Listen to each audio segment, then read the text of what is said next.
what's up, guys? Got some new developments from Way Forward based on some new games, and I, for one, am pretty excited. Actually, I started this a little earlier than I meant to. I didn't jump in. I should have said, start Visor, got new pixel effect news. But anyway, I was excited to try to jump on this real fast. Way Forward has announced two new games. One, which I'm actually surprised by the most, because they tricked us and said they weren't working on it. But anyway, I'll go ahead and read the press release they sent out. Lookout River City, independent game studio Way Forward, in conjunction with co-publisher and IP holder Arc System Works, is elated to announce that the new River City Girls are hitting the main streets once again, in not one but two knuckle-busting beat-em-ups, River City Girls 2 and River City Girls 0. An all-new entry in the River City franchise, River City Girls 2 is planned to arrive on Switch, PS4, PS5, Xbox One, Series X and S, and PC in 2022. Man, time is just flying. While River City Girls 0, a localized version of the 1994 title Shin Neketsu Koho Kuno Tachi no Bankai. I won't say Bankai because it's like Bankai with the I, without the I. Is currently scheduled for release on Nintendo Switch in late 2021, with other platforms to follow.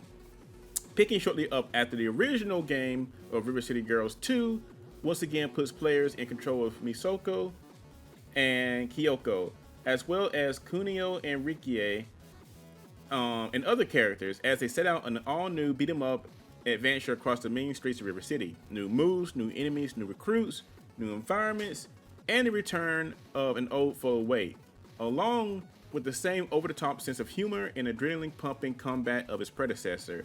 The game will also feature two-player co-op, both locally and online. River City Girls 0, meanwhile, lets players experience the first time Misako and Kyoko teamed up with Kunie and Rikie to take on the streets with the hard-hitting curb-stunning action. While the graphics, music, and gameplay all remain true to the 16-bit Super Famicom release, this version marks the first time the 1994 game will be localized in the West. A new opening cinematic, new manga cutscenes, and new theme song sung by River City Girls composer Megan Duffier has been added as well. Set out solo or team up with a friend in local co-op and discover how the River City Girls story began. Alongside the digital version, both River City Girls 2 and River City Girls 0 will be offered as physical releases from limited run games. For the latest news on both River City Girl games, as well as information on other Way Forward titles, please visit wayforward.com and follow Way Forward on Twitter and Facebook. I am super excited because I love River City Girls. That game was awesome. I played the heck out of it. So much so that I'm still disappointed that people got upset because the game had open walls. And by that was the fact that in the game it was built around when you got to the edge of a stage or stage section, you could just like transition into the next stage without loading. It was just, you just walk into it, you go to the next section. But it seems like some people who played those games didn't like that and preferred to have to load the zones. Like, so when you get to the edge of the stage now, after a patch, you have to actually hold a button down to load into the next area. I didn't really care for that because I really enjoy speed running the game after I beat it and did everything. And it was fun to fly across the stage and just jump into the next section instead of having to sit there and load the next section. I don't really see. For me, it was hard to like imagine what led to that complaint. Like how was transition to the next section bad? Because you could always just walk back. It was so flawless, you could just walk back and forth if you wanted to. I didn't really see why it was bad. You could go to the next section, but it was bad enough that people complained and they changed it, But I hope they go back to letting it be like it was originally, where if you go to the edge of a stage, you can just go to the next section without worry. I'm really hoping they go back to that. I don't want to have to sit and load a stage, the next section if I don't, I prefer just flawless going back and forth between sections. But I'm looking forward to this. like I said, I really love River City Girls. I love the music. The music was awesome. The music was awesome. I love the combat. It felt great. The characters were fun. The enemies were cool. The bosses were awesome. The music and the bosses were just, in the boss fights were just like amazing. But yeah, everything about the game was great. Everything about the game was great. Like I said, I was surprised they're making a sequel because I remember specifically when WayForward first said they were working on new River City Girls stuff, they said it was not a sequel. They said like it's gonna be something, but it's not a sequel. So I'm like, well, what could it be then? In my head, I'm like, it has to be a sequel, but they say no, it's not that. So for them to come out today and be like, boom, it's a sequel, it's like, oh my god, wow, you know. So I'm looking forward to it. 2022, yeah, it kind of bites. We gotta wait, but you know, it'll probably be worth it though. I'm looking forward to it. And then River City Girls 0 is gonna be pretty fun also. Like they said, it's the first time it's being localized in the West, and a lot of jokes in the first River City Girls game came from this game. A lot of jokes that probably flew over people's heads and stuff that didn't make sense in the game, like certain lines spoken between characters. A lot of that comes from this game, so it'll fill in the gaps for those who don't know the River City Girls story, kinda. So I'm looking forward to see what characters come back in this. They said an old foe. I'm trying to think of who they mean. I'm pretty sure everybody knows of one boss that floats in the air we do not care to see again. Unless they change her mechanics. But I'm not sure who they say old foe. Now they said old foes. I think we all know who they're talking about. They said foe though, a singular. So I'm not sure who it could be. So I'm kind of excited for that. I'm looking forward to see who it is. But again, looking forward to new soundtrack and all that stuff. And but yeah, also looking forward to limited run games to see what they include in a physical release.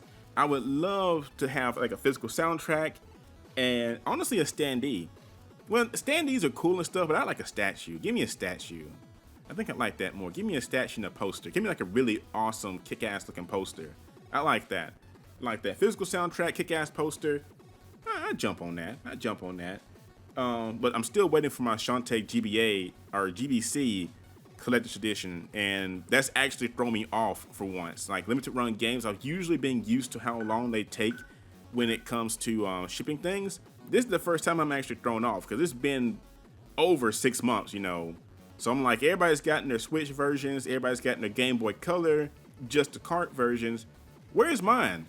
Because the only thing different in this set is the box on the outside and a different standee. It's like one standee that's different, I think. And that's the only thing different. And I'm surprised it's taking so long on this set.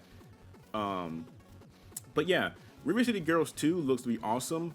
Also, 0 looks to be a good filler until we get to next year. And there are a ton of games coming out this year that I'm going to be playing.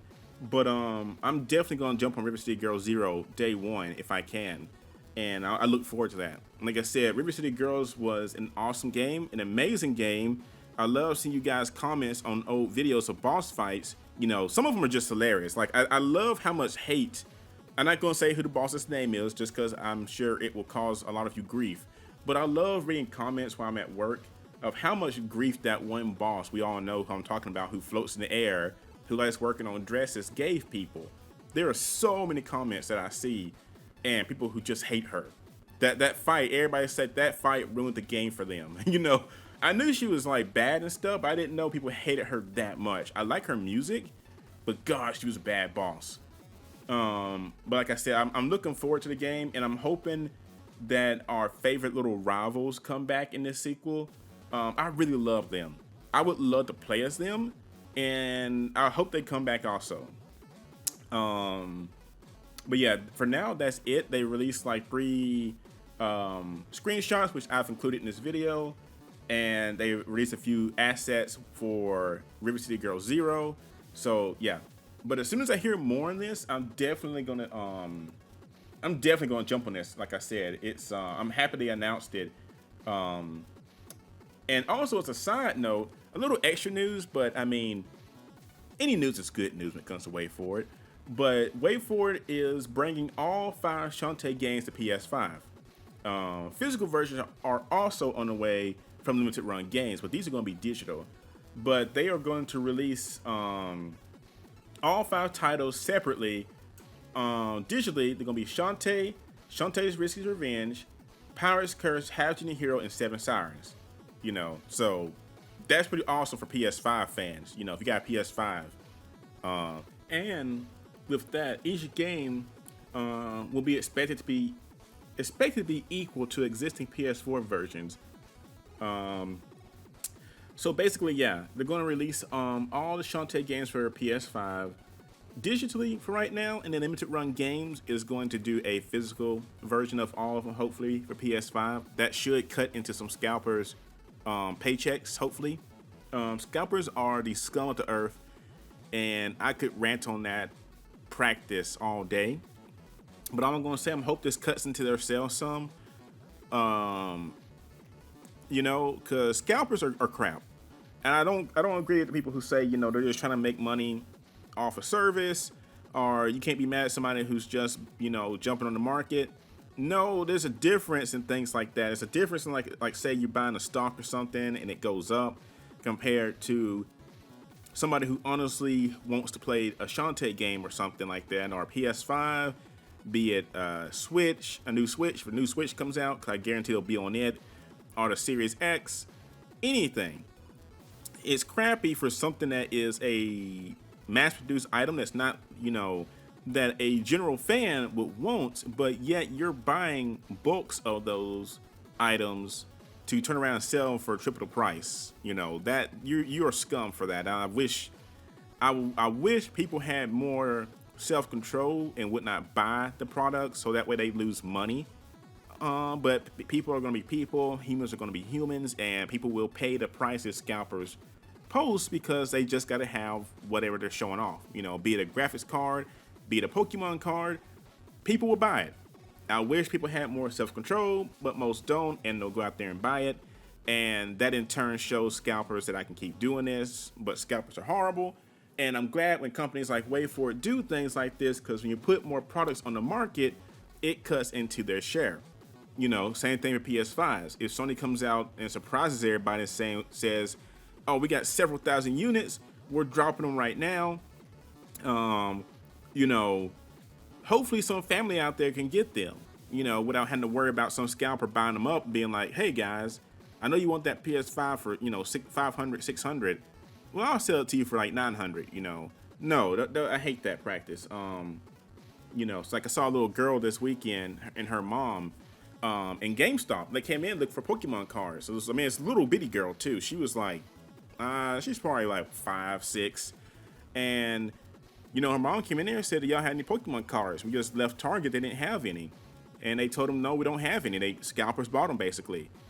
And she didn't really understand that. I could tell the mom was kind of confused.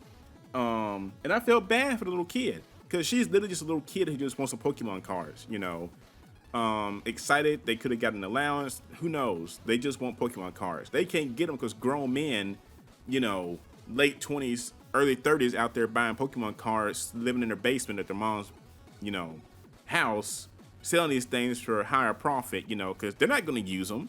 It's a difference if you had, it's a difference if you bought, like, say a Shantae game or a soundtrack. And I said it before, and years later you want to sell it and it's sold out now because it stopped being produced. That's one thing. But when you're going out there actively buying products like Shantae games and stuff and holding on to it because you want the price to go up, that's not right. That's not right. But I'm thankful again that WayForward is doing this, because like I said, this will help with scalpers out there, and hopefully fans will be able to buy this. Fans will be able to buy one of these sets without having to worry about paying an arm and a leg, to get one. So I'm looking forward to all these sets. If they release any other news on River City Girls or, Shantae and the boxes and stuff, I'll let you guys know. For right now, that's it. Those are only 2 emails I see right now. So, all right. Well, guys, that's it for right now. Like I said, this E3 has been kind of interesting. This right here is probably at the top of the E3 announcements this year for me. The new Final Fantasy game, that spinoff, looks okay, but I think River City Girls 2 is probably the highlight this year for now. We gotta see Nintendo show tomorrow, but for everything shown off till today, this is probably the biggest thing for me. This E3 has been kind of slow this year for me. This is the biggest thing for me, so yeah. But anyway, guys, that's it for now. Stay safe out there. Stay pixelated. And I'll talk to you guys later.